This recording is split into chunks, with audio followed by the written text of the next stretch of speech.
Imagine being born into a prestigious family of legendary swordsmen, but you've got absolutely zero talent. That's Crash Valheim. But it gets so much worse. Instead of a divine blessing, he was cursed by an evil deity, giving him this bizarre ability to steal other people's curses. Now you'd think this makes him a hero, right? Nope. Wrong. In his past life, the world's so-called hero, Arthur, used Crash as nothing more than a human trash can. Crash was literally forced to absorb every deadly, rotting curse the hero's party encountered. By the end, he was a broken, terminally ill vessel of dark magic. And when the apocalypse finally hit in the form of a world-ending meteor, Arthur just threw in the towel. He left Crash to die while preparing to restart the timeline without him. So, what do you do when the ultimate hero completely betrays you right at the finish line? You take matters into your own hands. As that meteor crashed down and Arthur activated his time regression ability to save himself, Crash pulled off the ultimate dying act of defiance.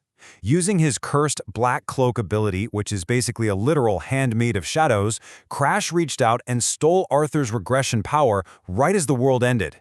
Arthur was left behind to burn in the apocalypse, while Crash woke up in his childhood bed, a 15-year-old boy once again. And this brings us to the core shift of the entire story. Think about the Crash from the original timeline. Weak, naive, living in the Blue Pine Hall where his family banished all their failures. But the regressed Crash? He remembers the betrayal. He remembers the agonizing pain. And he has returned with a cold, calculating, and totally ruthless mindset. He knows the apocalypse is coming, and since the so-called hero is gone, Crash is determined to stop it himself. His master strategy? Steal absolutely everyone else's overpowered abilities. Section 1. Forging Unexpected Alliances. Crash knows he can't stop the end of the world alone, so he starts building a new foundation, beginning with securing the absolute loyalty of his butler by flipping a deadly assassination plot totally on its head. But you know, loyalty isn't enough. He needs raw power. Enter Bianca, his arranged fiancée from the super-powerful Harden family. She isn't just a political pawn, though. She carries the Snow Doll curse, a horrific affliction that deprives the victim of all emotion from birth. She's treated like a monster by her own family. Crash needs this specific curse for a crazy new training method, but there's a massive catch. To steal a curse with his Black Cloak, he has to meet specific conditions. For Bianca, the condition is practically impossible. He must genuinely become her friend, which, is pretty tough when the person can't feel anything. So why on earth does he need an emotionless curse?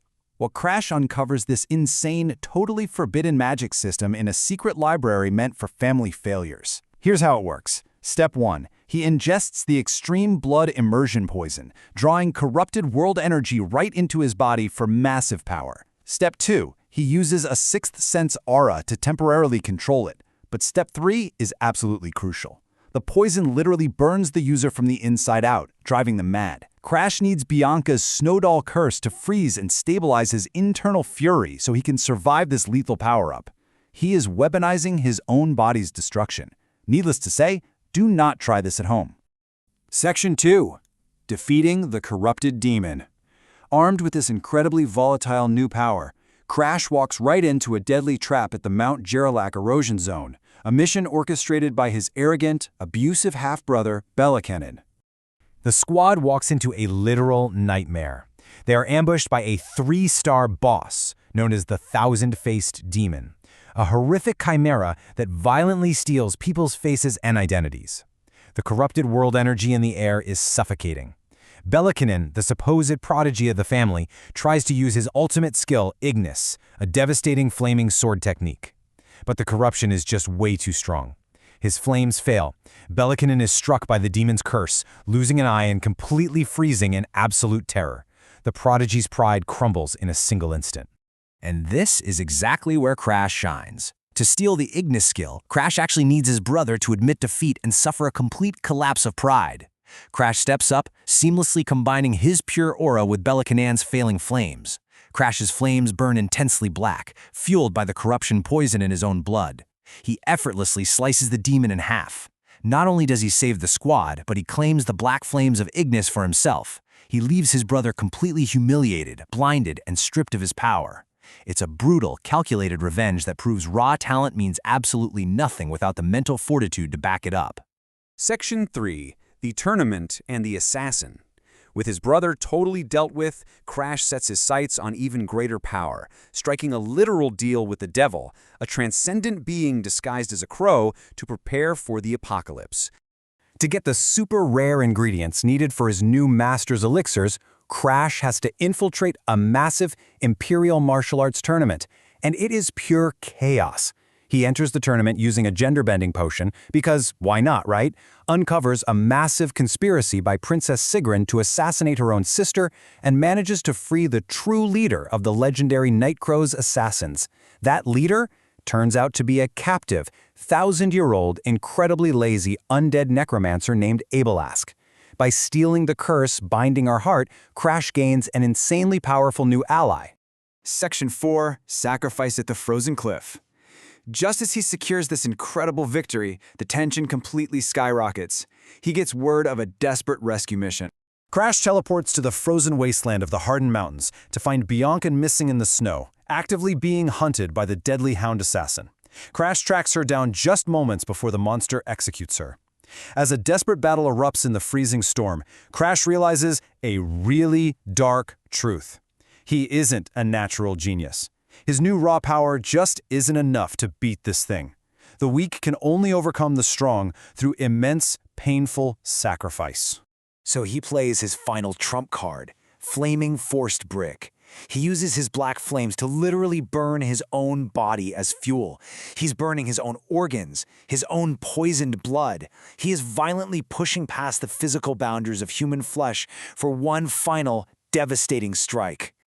But here is the terrifying catch. 3 seconds. That is all he has in this flaming forced break state before his body completely gives out and he cooks himself from the inside. The clock is ticking. The assassin lunges, creating crazy illusions to confuse him. But Crash uses his heightened sixth sense, reading the attack in the exact milliseconds between breaths. And the climax is totally shocking. Crash manages to annihilate the hound assassin, erasing him with a final slash. But victory comes at a really severe cost. The assassin's fangs tear right through Crash, severing his right arm completely. Crash collapses face first into the snow. But this incredible act of selfless sacrifice actually does the impossible. It shatters the unshakable snow doll curse. Bianca finally awakens to her emotions, crying bitterly for the boy who literally gave up a limb to save her. Section 5, A New Arm, New Journey. Bianca is saved, but going into the apocalypse missing an arm? Yeah, that's a death sentence. Crash immediately seeks out Abelask the Necromancer for a totally insane operation. He isn't just getting any replacement arm. He forces Abelask to attach the preserved right arm of the legendary Sword Demon, a mythical swordsman who used to serve his immortal master.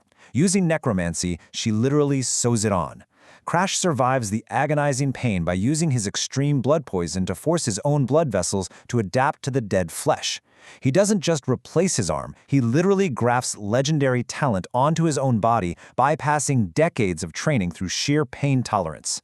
Because of this, he instantly gains the muscle memory of the Sword Demon's ultimate lightning-fast quick-draw art. But he's not done yet. To fuse all these crazy new powers together, he takes the Weeping Dragon Pill, crafted by his eccentric alchemist ally. This pill is specifically designed to destroy the body's strength and force it to revolve, which requires immense pain tolerance. Because Crash has already survived his organs burning and nerves being reattached, he endures it effortlessly. This is the ultimate takeaway of Crash's journey. He isn't evolving through destiny or blessings, but by weaponizing his trauma and his insane pain tolerance to forcefully vault himself into a genius-level expert in the blink of an eye. Crash is now armed with a demon's arm, black flames, corrupted poison, and a genius-level aura. He easily passes his family's brutal evaluation and demands to be stationed at the Red Magic Tower in Halgrim. Disguised under the alias Craig and standing alongside a newly emotional Bianca, he is heading straight toward the impending Forbidden Region. The board is set. Thank you for joining us for this explainer of Crash's journey. It leaves you wondering, what ancient curses and overpowered enemies will he steal from next to stop the apocalypse?